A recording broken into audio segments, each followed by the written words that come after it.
ശ്രീലേഖയെ അനുനയിപ്പിക്കാനുള്ള നീക്കം പരാജയപ്പെടുന്നു. വട്ടിയൂർക്കാവ് സ്ഥാനാർത്ഥിത്വത്തോട് അനുകൂലമായി പ്രതികരിക്കാതെ ശ്രീലേഖ. സംസ്ഥാന അധ്യക്ഷനടക്കം നേരിട്ട് വാഗ്ദാനം നൽകിയിട്ടും ഫലമില്ല. വീണ്ടും ശ്രീലേഖയോട് സംസാരിക്കണമെന്നാണ് ഒരു വിഭാഗം അവകാശപ്പെടുന്നത്. ഹരിമോഹൻ ചേരുന്നു. ഹരിമോഹൻ, ഇനി മത്സരിക്കാനേ ഇല്ല എന്ന് ശ്രീലേഖ പറയുന്നതാണ് നമ്മൾ കേട്ടത്. ഇനിയിപ്പോൾ എന്താണ് നേതൃത്വം എന്താണ് ചെയ്യാൻ പോകുന്നത്?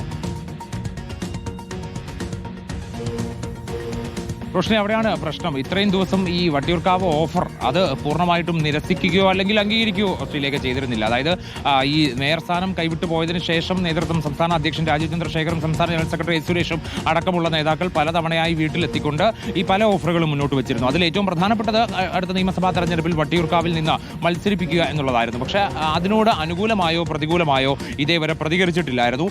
അതിനുശേഷം ഒരു ഓഫറും കൂടി വെച്ചത് ഈ ദേശീയ വനിതാ കമ്മീഷൻ അധ്യക്ഷ സ്ഥാനത്തേക്ക് അടക്കമുള്ള ഒരു സാധ്യത മുന്നിൽ വെച്ചുകൊണ്ടുള്ള കാര്യങ്ങളായിരുന്നു. അതിനോടും ശ്രീലേഖ അനുകൂലമായോ പ്രതികൂലമായോ പ്രതികരിച്ചില്ല. പക്ഷേ ഇന്നിപ്പോൾ വന്നിരിക്കുന്ന പരസ്യ പ്രതികരണം താൻ മത്സരിക്കാനില്ല എന്നുള്ളത് തന്നെയാണ്. താൻ കൗൺസിലറായി തന്നെ 5 വർഷവും തുടരും, നിയമസഭയിലേക്ക് ഇല്ല എന്നുള്ളതാണ് ശ്രീലേഖ വ്യക്തമാക്കിയിരിക്കുന്നത്. അങ്ങനെയുള്ള ഒരു സാഹചര്യത്തിൽ പാർട്ടിയെ സംബന്ധിച്ച് വലിയ രീതിയിലുള്ള ഒരു പ്രതിസന്ധി ഉടലെടുത്തിരിക്കുകയാണ്. കാരണം കഴിഞ്ഞ ദിവസം നടന്ന സംസ്ഥാന കോർ കമ്മിറ്റിയിലൊക്കെ തലസ്ഥാനത്തെ ഒരു 4 മണ്ഡലങ്ങളിൽ ഏറെക്കുറെ സ്ഥാനാർത്ഥികളായി എന്നുള്ളൊരു ധാരണയിലേക്ക് കാര്യങ്ങളെത്തി.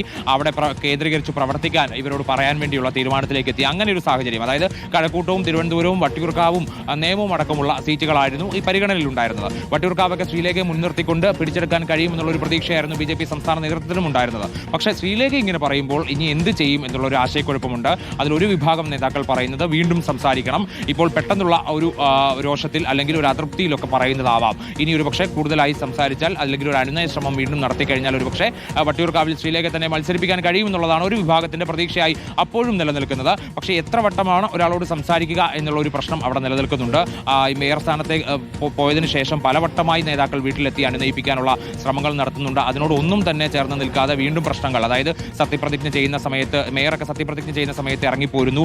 അതിനുശേഷം വീണ്ടും ഈ പല പരിപാടികളിൽ നിന്നും ഇത്തരത്തിലുള്ള സമീപനം നേരിടുന്നു. ഇന്നിപ്പോൾ ഇങ്ങനെയൊരു പ്രതികരണം, മേയർ സ്ഥാനം തനിക്ക് വാഗ്ദാനം ചെയ്തിരുന്നു, തനിക്ക് ഉറപ്പ് നൽകിയിരുന്നു എന്നുള്ള പ്രതികരണം ഉണ്ടാകുന്നു.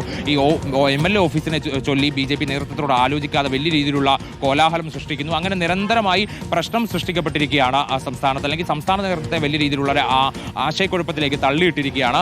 അങ്ങനെയുള്ള ഒരാളോട് വീണ്ടും വട്ടിയൂർക്കാവ് സീറ്റിനെ കുറിച്ച് സംസാരിച്ച് ഒരു അനുനയ ശ്രമത്തിലേക്ക് കൊണ്ടുവരിക അല്ലെങ്കിൽ അനുനയത്തിലേക്ക് കൊണ്ടുവരിക എന്നൊക്കെ പറയുന്നത് വലിയ രീതിയിലുള്ളൊരു പ്രശ്നം സൃഷ്ടിക്കും. അത് തീരുമാനിച്ചിട്ടില്ല, അതൊരു അന്തിമ തീരുമാനത്തിലേക്ക് എത്തിയിട്ടില്ല.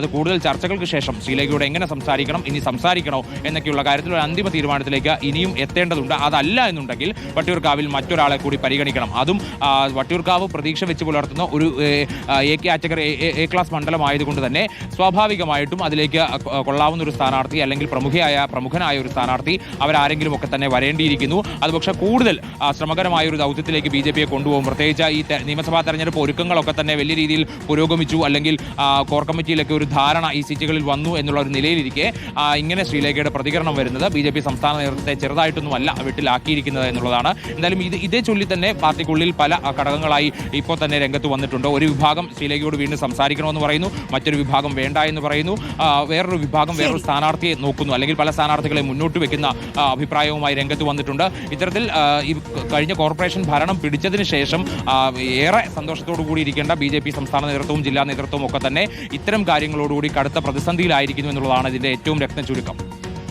ഹരിമോഹനാണ് വിശദാംശങ്ങൾ നൽകിയത്. അതൃപ്തി പ്രകടിപ്പിക്കൽ, മത്സരിക്കില്ലെന്ന് പറയൽ, അനുനയ ശ്രമങ്ങൾ, അതിനോട് വഴങ്ങുമോ, ഇതൊക്കെയാണ് ചോദ്യം. അപ്പോൾ എന്തായാലും BJPക്കകത്ത് സംഭവിക്കുന്ന കാര്യങ്ങളാണ്. തിരുവനന്തപുരത്ത് ഹരിമോഹനാണ് വിശദാംശങ്ങൾ നൽകിയത്.